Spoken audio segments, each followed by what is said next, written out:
Welcome to Simply Sarah. I'm Sarah Stockham, host of Simply Sarah. I am delighted that you are here. And whether you are watching live, congratulations, or you are choosing to watch on demand, I am super, super glad that you are here. And speaking about the on demand part, so many of our lives are busy and full, and we love content, but find it hard to necessarily get to a certain place at a certain time. So just know that you can go to sarahstockham.com, drop down to watch, and you can find all of the past episodes there. And I'm super excited. My heart is just going pitter patter because I get to share somebody who's super special to my heart with the world today. She is an artist, she's a mom, she's an entrepreneur, and she's also part of my family. Let me introduce Michele. And Michele, I am just super, I just have goosebumps. I'm just over the moon that this has worked out in our schedules for you to be able to be here and to share, because you have such an incredible journey. And I would just love for you to share a little bit of that journey about who you are as an artist and all the other things that you do. Well, thank you for having me. I'm so excited to be here with you too, and so honored that you invited me. So thank you. Um, Hi, I'm Michele, actually Michele Stockham, and yeah, I let's see. I always wanted to be an artist when I was a little girl, but I didn't know what that quite looked like, and I actually went into teaching. So at the University of Colorado, I chose Spanish as my undergrad major, and then I decided to get a teaching. They called it a teaching license at that point, and but I always had loved painting, and my dad was a painter, and he had paintings, and I always would look at his paintings on the wall and think, oh, what if one day I can be an artist? And then while I was in the education school, I was just so fascinated by all the children's book illustrations. And there happened to be a little mix up with my credits. And I had to add a semester in order to graduate. So, with that, I said, hey, I'm going to take some other extra fun classes. And I took dance and I took a couple drawing and painting classes. And while I was in the classes, I got a lot of encouragement from my peers to continue on to being an artist. So I went to a 2-year program in New York City. And at that point, some people had been asking me to do different things like murals and some calligraphy stuff. So I just said, you know what? I'm going to open up a little a little art business and offer a variety of art pieces and see where it takes me. So here we are. That was about 15 years, 17 years ago, actually. And I've been doing art and adding on different teaching Spanish, teaching other things, and hoping to teach some art and um, potentially Reiki, some healing classes in the art realm as well. Michelle, I can absolutely see all of those pieces coming together and who you are. And I didn't realize that part of your story, that it was because you needed to take an extra semester that you got into the art world. And I find that so interesting because we talked to somebody a few weeks ago, Haley Navarro, who had a very similar situation in high school, actually, where she thought she could be done. And they said, no, you've got to stay another semester. And so she said, okay, I'll go to cosmetology school and start cutting hair. And it totally took her down to a whole different line of where she was from what she was planning on doing, just because she got to do some hands-on pieces. So I absolutely love you sharing that story of, at the time, I'm sure it was disappointing and discouraging and frustrating that you had to do one more semester. And yet the seeds of what you get to do today were completely planted in that place, in that space and time as well. And I know that you are a dancer. I have seen you perform. You're absolutely incredible to watch. But I also know that you were in diving. And so tell me about how you have done this in terms of using diving and dance as expression for who you are and what you're feeling. Uh, so I find myself looking back, and I always did sports. I also was a cheerleader, and I in cheerleading being surrounded by a group of women, and then diving too. We had a phenomenal swim and dive team of women. And then in college, I played ultimate frisbee, ton of women. And then now I'm in flamenco, finding myself around a bunch of awesome women. And I think I love being around people, other people who are driven, but just particularly in the art, in this form of movement and maybe spontaneity, because all of those sports require a certain amount of quick thinking and being a little creative and risk taking. And it just draws this awesome group of women together and also fulfills so much of that in me, also. 'Cause I think I love sports and I've always loved sports. Yes. Probably my first gift was athleticism. So it's a way to really tap into the movement of my body, expression, passion, and challenge. Oh, I absolutely love that. And Michelle, do you find that if you have gone for a period of time for whatever reason that you haven't been able to move around in your body and be expressive, do you find that your energy changes as a result of that? Absolutely. Absolutely. I find myself getting a little down, and maybe I go a little too inward and maybe a little depressed. So definitely it's a way it's something I love doing and realize that's very wholesome for me to keep going. Yes. And I think it's so important for us as entrepreneurs to realize that we have to be listening to our own energies, and that if we realize that we are that our battery is getting depleted, that we aren't feeling as vibrant or as joyous, that there are things that we can do. And part of that can be, for so many of us, if not all of us, some type of physical movement, whatever that happens to be. And so I love that for you, it's very expressive and it is quick thinking. And for other people, it's going to be more, maybe less, possibly less creative, going out on a walk, but yet still stopping to enjoy different things in nature, and taking in and being creative in that way of taking in what's around. So I would think that along the way that perhaps there have been some challenges in being a businesswoman who is an artist offering multiple different ways of expression. How, when those things come up, how do you deal with those kinds of pieces?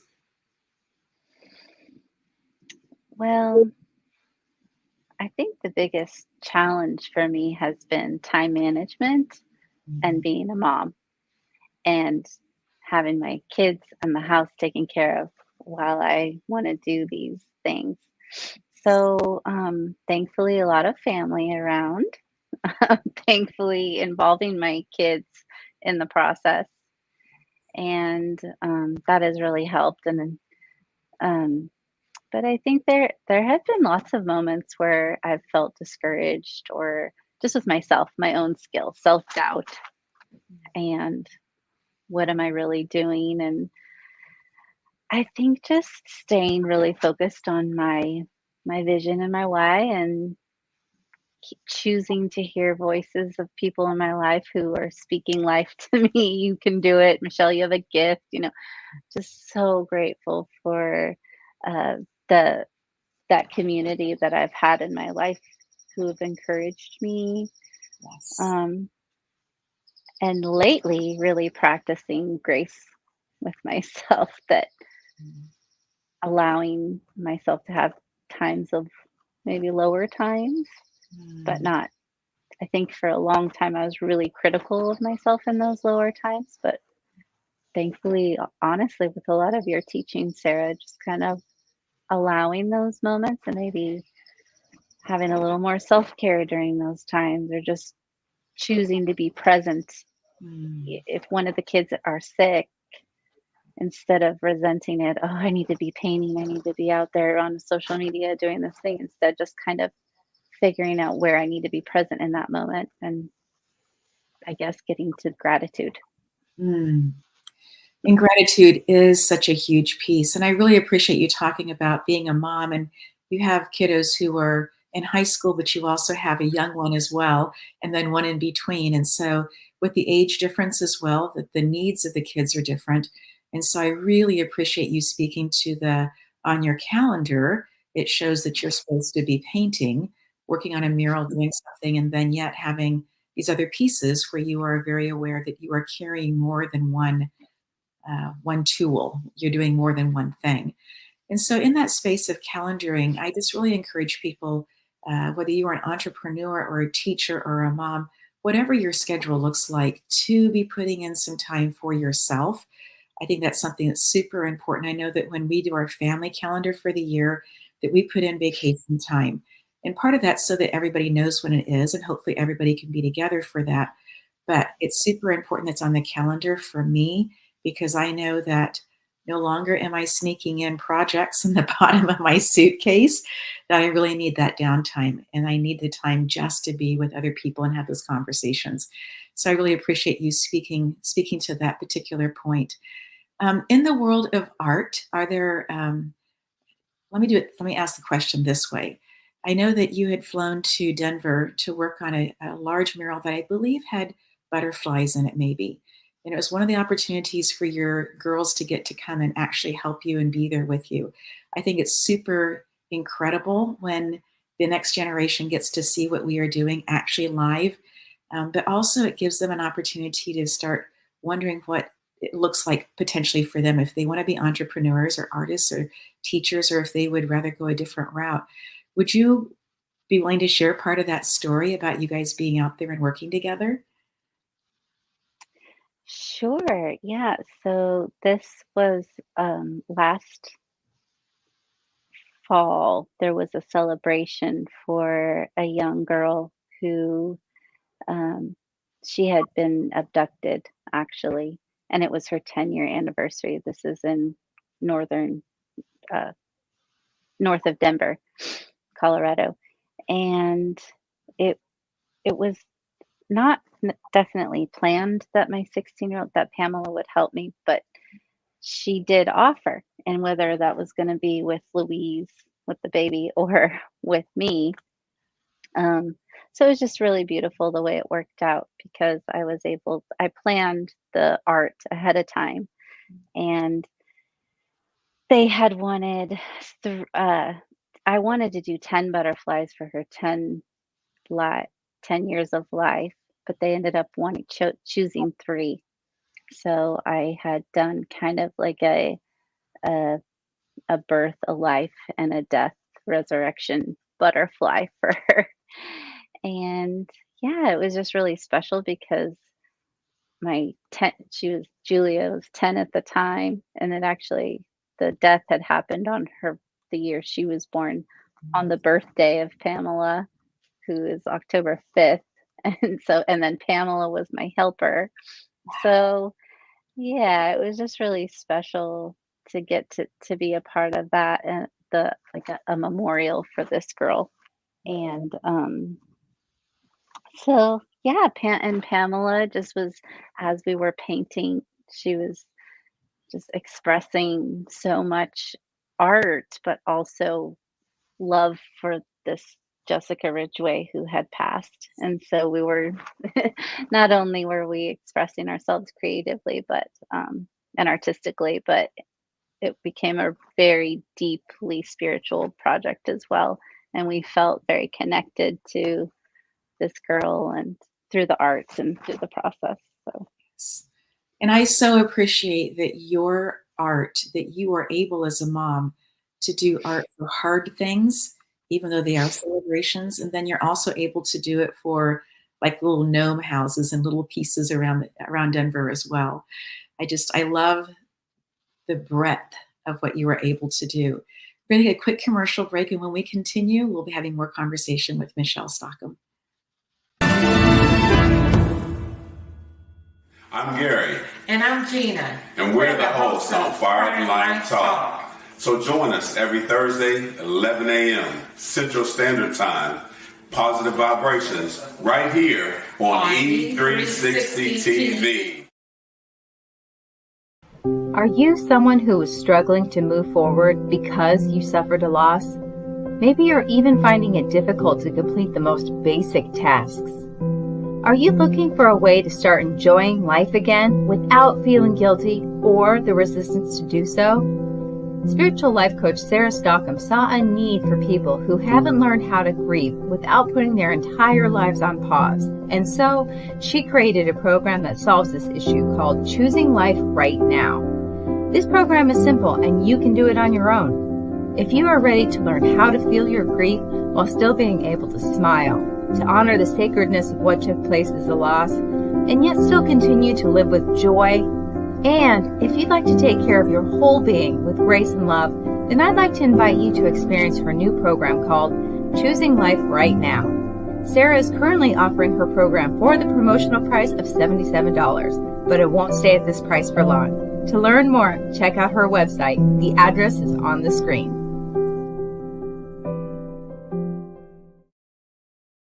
I find that spirit works in such mysterious ways. We, the team at Simply Sarah, put together the commercials and package everything up before we get together and do the interview, the conversation. I had no idea that we were going to be having that depth of conversation about loss, and then to have that commercial come in right afterwards. I'm just amazed all the time by spirit. I'm going to bring Michele Stockham back in, and we're talking about different pieces of energy and how she's an artist and a mom and how she's able to juggle all these different pieces. And one of the things that we've had conversations about, Michele, has been one of the new projects that you've been working on, this concept of teaching people art and having conversations about forgiveness, which I think is such a deeply healing conversation. It's one that you and I have touched on many different times. And I would just love for you to share a little bit of that concept with people. What would it look like to be doing art and having conversations about any particular topic? Well, I'm so excited to work with people in a different realm about, bringing the art into a therapeutic or process of, first of all, being together. I think so much of us need community and opening up and sharing. And even if someone's hesitant in the beginning, you get a lot of, I'm not an artist, I don't know what I'm doing. I love that about adults, how we're just so cautious. And then at the end, how it unfolds and people really reveal something to themselves about it. So the conversation I want to have is releasing some some of our strongholds or frustrations we have with either ourselves or with someone else through drawing a picture of, and not necessarily drawing the picture perfect realistic photo, but looking, studying the image, and then talking to it and talking about some feelings you have towards it. And so, particularly, I think for ourselves, just that the forgiving is a process, but it's a deep way of kind of letting go. And it actually, I read a study once about IKEA furniture and how someone who purchases something from IKEA and puts it together for sometimes 3 days, they end up being much more attached to the piece than something maybe they buy at American Furniture Warehouse and it's just delivered to their home. And I think as as we study something and we focus on it and put some energy into it, some sweat, blood, and tears, we just become a little more connected to it, even if it's an IKEA sale or something.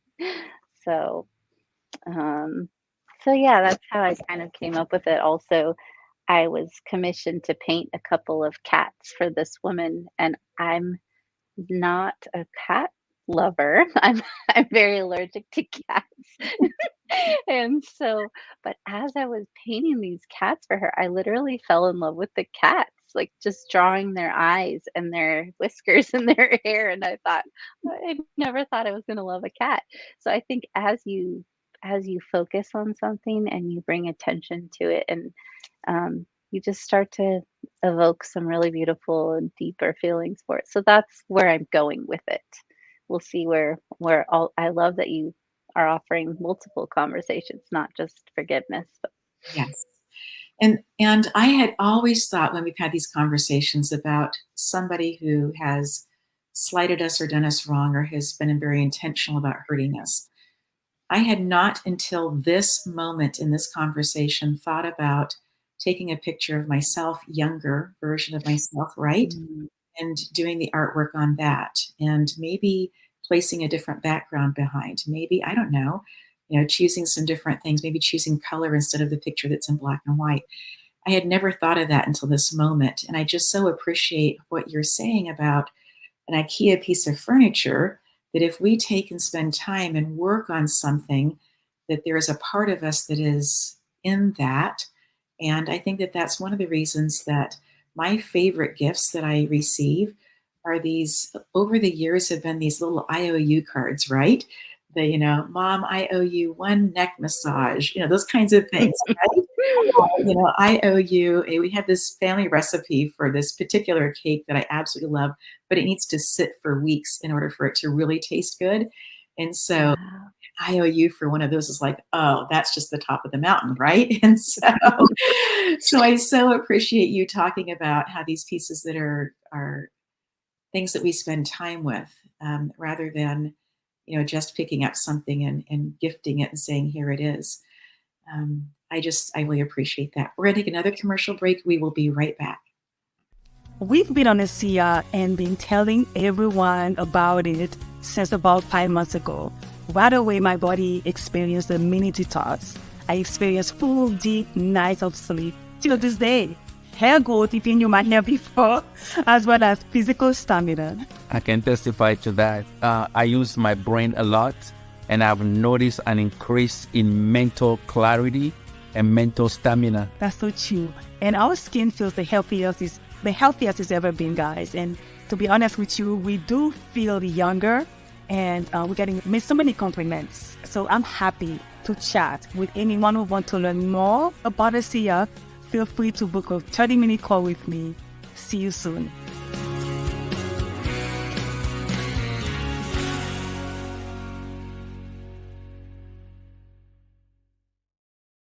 I feel so, so lucky that I got to marry into the Stockham family, the Stockham tribe.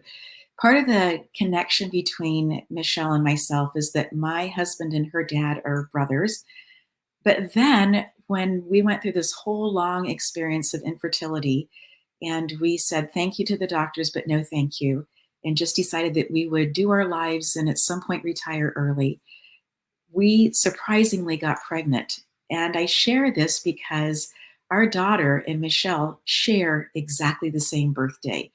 And so there are just so many pieces to this that when we actually got to meet in person later on, that just the weaving of the pieces, right? Things that you couldn't make happen in any lifetime, and yet here they are in my lifetime happening. And so, when Michelle moved out to Southern California a few years ago, Michael and I were absolutely delighted to have her here closer. And that I will also share that when we became parents, Michael was so much better at a newborn than I was, in part because he had loved Michelle when she was a little tiny baby. And so he knew what to do. And so I was learning from him. And thanks to you in that process as well. So thank you for letting me share a little bit of my own story with that. Michelle, I know that you have a whole bunch of different tools that I have just been able to watch you in conversations with literally anybody and be able to be so heart-centered and forward and present in that place. What are some of the tools or a tool that you are willing to share with our audience, whether they be moms or they be teachers or entrepreneurs or grandparents or just starting out, who are listening in to this conversation, that would help them have this incredible heart of kindness that you have? Oh, thank you so much. You know, you're my tool, my only tool, Sarah. I mean, I have to say my Bible is my number one tool. My time, my quiet time with the scriptures and just falling in love with the scriptures, I think is really probably my best tool. Um, and then other than that, probably my planner. Going back to the calendar piece that you said, um, there's a reflection every week, and the question is what worked, what didn't. Every time it's prayer worked, worrying didn't. Focusing on the Yes. scripture worked, listening to the worries, to the lies didn't. And then what else worked? Planning it worked. Not planning it didn't. So I would say um, it's amazing what we plan does get done. So It really I is. love that. Um, Also, my stepdad, I love it. He told me this long time ago. He said if he goes by this rule, if you can get it done right now, do it. If it's gonna take a little bit more time, write it down, but be sure you get it done in like 24 hours. And then if it takes a few more, give yourself a few days. But I love that if you can do it now, do it. And I've even applied that to flossing. Like, when I don't want to floss, but if I'm mid brushing and I think about flossing, I better do it. Yes. So those are some tools. I love that. And I love this concept of first the thought comes through and then that decision place, right? Is this important enough for me to actually foster some time or do something more with it? And then if it is, that space of taking action and being diligent in the action, whether it's actually doing it right now or writing it down so that you can work on getting it done. But for sure, and I know that there for me, I have begun to feel this different energy when a thought comes through that's an absolutely creative, this is for you. It's like it's packaged up with a little bow on it. And that's that feeling of, oh, I've got to do this. I've got to write this down and get right to this. And usually the energy, whether, I'm somebody who has always liked a lot of sleep. It's just been part of my makeup. But when I get these ideas and concepts or thoughts that come through like that, I will find that I can use a lot less sleep and still be as happy, as functioning, and all the different things, right? So it seems like when Spirit gives these concepts or ideas, that Spirit also is providing the energy and the time to make those pieces happen. And if you Mm. feel like it's not happening that way, if you feel like you have this incredible idea and yet you don't have the time for it, I would really encourage people to ask, go back to Spirit and say, Papa is how I call God. Um, I say, Papa, okay, I had this great idea and I feel like it's come from you. help me figure out how I'm supposed to bring this into the world, or show me, whatever it's going to be, however that question goes back and forth in terms of, but then I need to be quiet and listen. If I Mm. just run right through all the different things, that's not going to be, I'm not going to be hearing and listening either with that. So Michelle, you were talking about, going back to that first segment about, really spending some time that you didn't like cats. They're not necessarily your first love, although you do have the most adorable dog in the world. Um, in this space of being commissioned and knowing that you needed to do this. And in the past, that when you've been with real cats, it's caused you to sneeze and your eyes to water and all of the rest of those things. As you were spending time, that you were falling in love with these beautiful beings as you were taking this photograph and moving it into the art world. And so that timing, that the massaging, right? The concept, the being there with that. How do you then, or do you then take that as you are reading the Bible or other scripture or finding old ancient texts that speak to your being? Are you just looking at that for a moment? Are you doing something with them? Are you creating art with them? Are you meditating? Are you recording your voice so you can listen to it later? What are some of the things that you do with these concepts, these principles that have been so helpful for you? Yes, I do a lot of writing and sketching. Mm, But I think the biggest piece is I have a couple questions in my mind as I'm reading scripture, and probably most things is what does this say? What is this saying to me? And what is this saying about God? And so I have a heart set intention to learn about God, and then figuring out how to apply that to my life, and kind of like looking for it throughout the day, and then being able to reflect back on it by journaling. mm, And then probably it comes out later. It stores somewhere in me and comes out later in a different idea, maybe in cooking or talking to someone or mm. getting dressed or gardening or something. But yeah, I love your idea about recording my voice more often, um, and bringing sketches to the drawing these ideas. So, Yes. I know that I had posted something at some point and you took and you made it into art and then sent me a picture of it. And I was just so touched by that, that the words were the same, but with your artwork around it, with the color that had been added to it, it had this whole new level of energy that came along with that. Absolutely beautiful.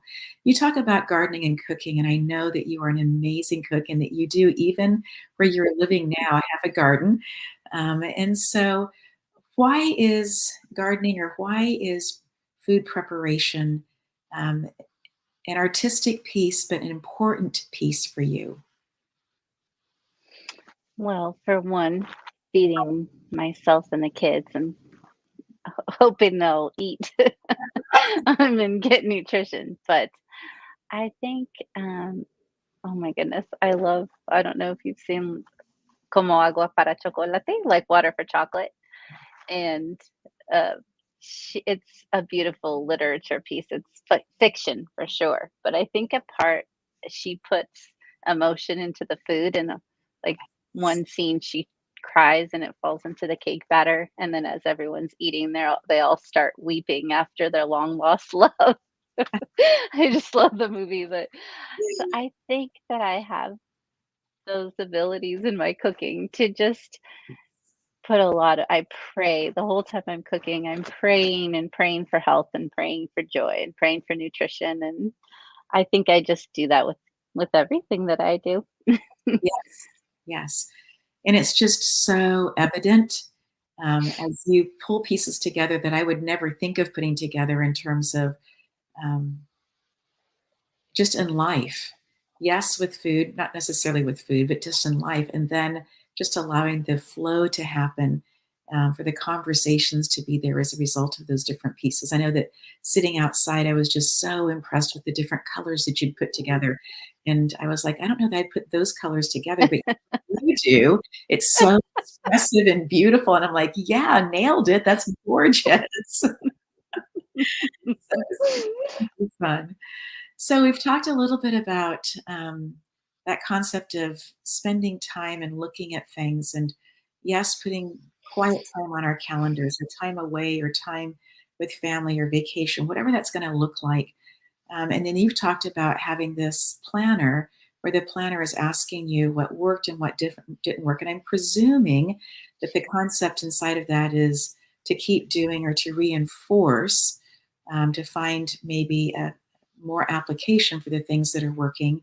And then for the things that aren't working as well, to maybe just be aware of those, not to say that we'll never do them again, but just to be aware that those are areas that um, not necessarily the outcome that we want is going to happen, although the outcome that comes out of that is also one that can be used, can move things forward as well.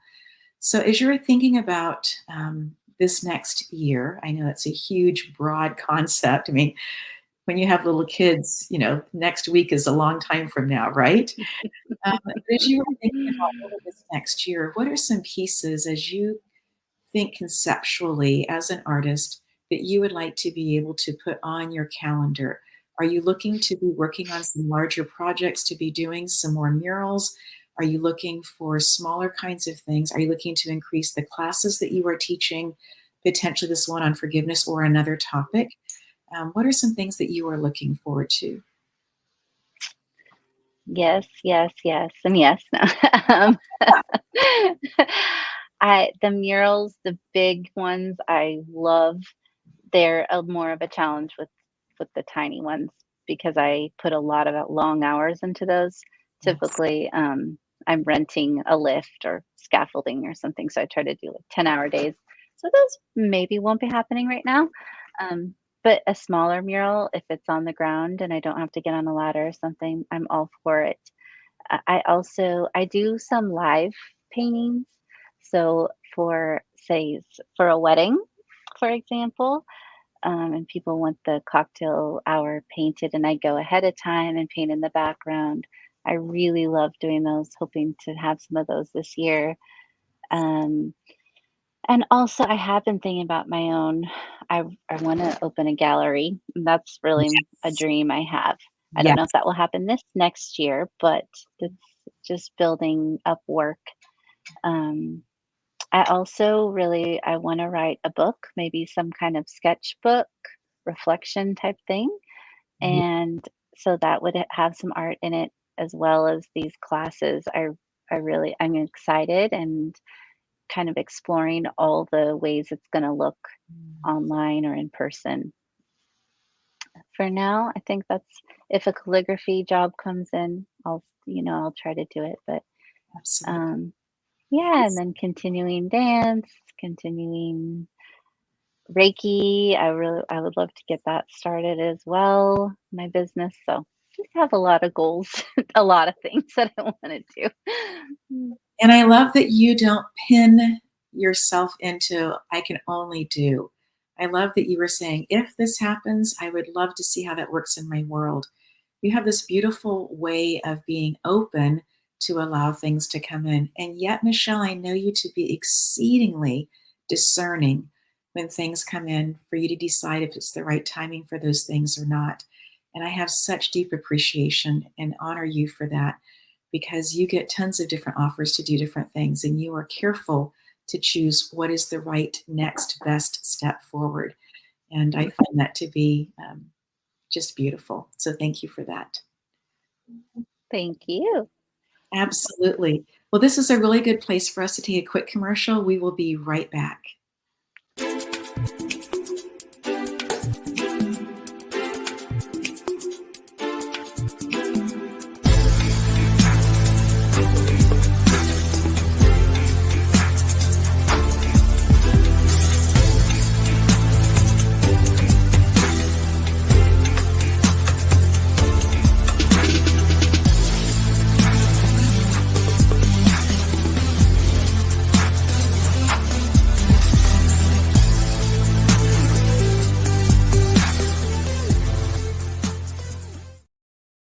We're having a conversation with Michele Stockham. She is an artist who has traveled all the way to New York, taking classes there, also has worked out of Denver, and is now in Southern California. I'm just so delighted to have this conversation with her. As we bring her back in, I'd love for us to move our conversation over to a concept that she brought up earlier about being in community. You talked about this, Michelle, when you were playing sports, whether that was in high school or in college. You talked about finding that in the dance world. I've just noticed that as you were talking about this, that at each of the different levels, it was a group of women and that they were providing support for each other. Not that the guys don't do this or couldn't be involved as well. But with this, what do you find to be the pieces that happen as you were doing flamenco dancing right now, right? Inside of that community. And as you think back on your swim dive team and the frisbee teams, all the other things that you have done, what is it inside of those communities that you find to be so amazingly helpful? Oh gosh, there's so many things. I think for me,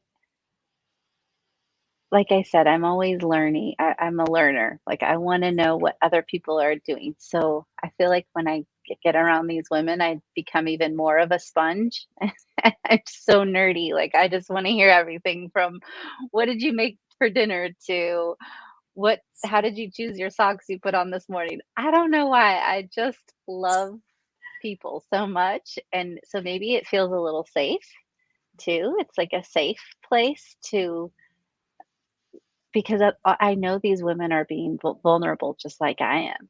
Mm. And so we show up, we're dancing in front of a mirror, we're expressing ourselves, especially flamenco can be as the I don't know if you've ever watched the most amazing flamenco people, but they are truly phenomenal. And so to know that these women, kind of like me, who didn't grow up with flamenco, are trying to move their bodies in this way that's so different, it really is it's a vulnerable place where I just feel so connected. And then I get to absorb and just listen. And I find myself being kind of the more quiet one who's just giggling at things that people say. But I also find myself being probably the biggest cheerleader too, telling everyone how beautiful they are and just like I want to cry now. I don't know what it is. I um just love cheer. Oh, I do know what it is. I discovered, I don't know when, probably 20 years ago, just that women, I think some women really want to compete against one another when I truly believe what we really are wanting is a deep connection. And I Yes. think honestly, I noticed this in like a bar bathroom and how all the women are standing in line and looking at themselves in the mirror and just I sensed that the women just want to feel beautiful and connected, and I found myself telling them, you look really beautiful in that dress, or really wanting to comfort other women. And so that is definitely something I'm drawn to. Again, the men are great. There's always a different kind of element with that. There's something I think I'm realizing on your show, just how much I love women. And I think also inside of this, I love what you talk about that there are places for competition. And yes, some women are still moving into those places and choosing that. But there seems to be this real comeback to, I want to say, not Amish, but yet Amish, the idea of raising a barn together, right? Of doing things together. And I think in that space of us figuring out that we each come to the table with very, very different gifts and that we don't need to be in competition. If we want to be in competition, go for it, right? There's plenty of space for that. But if we can be cheerleading and encouraging each other, and that's one of the things that I have found so healthy and good about the healing community that I have been part of, that you're part of also, is this space of being able to come with our gifts. And some people see colors as their healing modality. Some people hear things as their healing modality. Some people are able to feel things. Some people are smelling. I'm guessing that some people can also do it through taste in terms of what's taking place around them and taking in information. And so, in that, if we can begin to share what our gifts are, it opens up for other people to say, oh, this person has this type of gift. They're able to take in information this way. I'd never thought of that before. And that really helped me understand on a whole different level who I was as a person, and that the gifts that I have are uniquely packaged inside of me, just like the gifts that you have, Michelle, are uniquely packaged inside of you. And just for the listener, also, your gifts are so beautifully, intricately, uniquely packaged in you as well. No one else has those gifts. And so to be able to come and have a place to be able to share those and encourage each other on is such a different feeling than a competition part of it. I'm going to be just maybe a little bit vulnerable, and some people are going to think maybe not very, that I'm being very naive as I say this. But as we have been going through the Simply Sarah show, people on the team have been saying, let's look at numbers. And I have consistently said, I'm not interested in looking at numbers right now because I have launched things before and have done really, really well. And it's messed me up looking at numbers. I've launched things before and not done as well as I thought I was going to. It's messed me up. And so for me in this space, it's this community, it's this conversation that we're having right now, Michelle, that I'm sharing out with the whole world to say, at some point we'll look at numbers. I'm comfortable with that. And I love the smiley faces that everybody else on the team has. That's great. I'm really, really comfortable in learning the community of Simply Sarah and being here together. And so thank you for sharing that with me, Michelle, because that just opens up for me a whole new areas of vulnerability and space as well. So thank you. Thank you. Absolutely. As we're continuing this conversation, I would love for you to share something that you taught me about flamenco.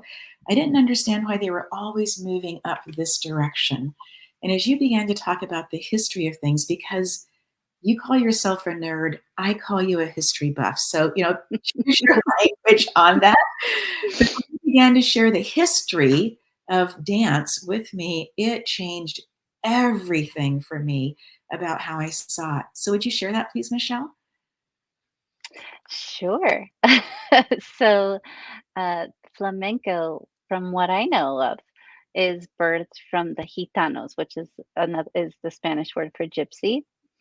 And from my understanding, they were mostly field workers and digging in the ground all day. So that's why flamenco has a bunch of opening and stretching and also pulling in air. So aire, which is the space around them, and also these jaleos, which are calling out, saying ole ole ole, and it comes from Allah, which is God. So it's like Yes. speaking life, speaking this energy and the breath of life really into the dance. And I'm pretty sure a lot of dances have that similarity. So it's kind of not the opposite of work, but just a different movement to open the body, extend. Also, flamenco, so many teachers say it's like a tree. You want to be planted from the waist down and really feel the ground and and dig in the roots while the upper part of your body is expanding and opening. And so I just love that aspect of it too. That is absolutely so beautiful. And as I teach my students in music class about the Hungarian dances that Liszt wrote, he went into the gypsy camps to go listen to them. He was just enthralled by them, and then began to come back and use parts of those into these Hungarian rhapsodies that he wrote. But that they actually came from India, that they were people who were just traveling and looking, and as they found work, that they would do work, but they really felt that if you bought property, that you were giving away part of your soul because you were now Mm. staying in one place forever rather than allowing spirit to move you into the next places. And recently we sold some property, and I have found myself in this place of in between. And it's just given me an opportunity to look at things so very differently because there were rituals, there were things that I was doing on a very, very consistent basis. And as I have been looking for about 5 years at what do I want my real life to look like? And yes, I have a real life right now, but I keep saying that because I have such a vivid imagination that I think that I can get about 38 hours worth of work done in about 8. And so this is not sustainable and it's not realistic. So these are pieces that I know. And so on my planner, what works is knowing that I live, in a 24-hour frame and that I can get chunks done, but not all of it necessarily all at the same time. In that place, what it has given me also is this ability to be asking these questions, to be curious. And I love that about the gypsies, that they continue even to today throughout Europe, that there is a strong group that continues to move. And in Southern California or California, we think of them as different group of people, but migrant workers, right? People who are coming in Mm. the fields and then in the evenings also, again, needing to open up. And so you have this whole dance that goes along with the guitars and the maracas and the rest, and in terms of giving the rhythm space. So if we're going to go faster or slower, so that gives that tempo. And it gives them also a chance to be musicians, but it gives people then a chance to be able to move their legs and move their energy, move their chi, as some people would say, that life energy that needs to be moving through us. I had somebody this week ask me about stagnant energy, and she was asking from a very, very specific point of energy being stagnant. And my response back to her is, stagnation in any kind of form isn't necessarily something that we want to see happening. Now, I'm not a doctor like my sister is, but when we see blood that starts to coagulate, it starts to become stagnant, we begin to see blood clots that come on after that, right? And so in that place of just wanting things to move, how incredible to get up, to go in the fields, go work, whatever that work happens to be, and then come into a place of being able to stretch. It reminds me a little bit of my yoga teacher who talks to us all the time about whatever chair you are in, make sure that you are stretching your back and moving your shoulders back and being just so aware of that. And so maybe today for some people, yoga is that expression of not sitting all day working on whatever they're working on, but being able to get up and to be able to move around. I know that when we have teams that play for sports, that there's often a kind of a series of time that goes together with that. And then you have some off-season time as well. Have you found in the flamenco world that there is kind of an on-season preparing for a recital or a dance or a festival, and that there's also some downtime that goes afterwards? Or is it pretty much that you just keep going all the way through? There's the I think different teachers or different professionals have shows at different times. The spring is a busy time for Spain with the feria and the and Easter procession and all those. But and I think flamenco is pretty year round, but I'm sure the dancers need that we need some downtime afterwards also. So Yes. definitely, but that is a good question Mm, because I think a creative versus like football season or soccer season or something.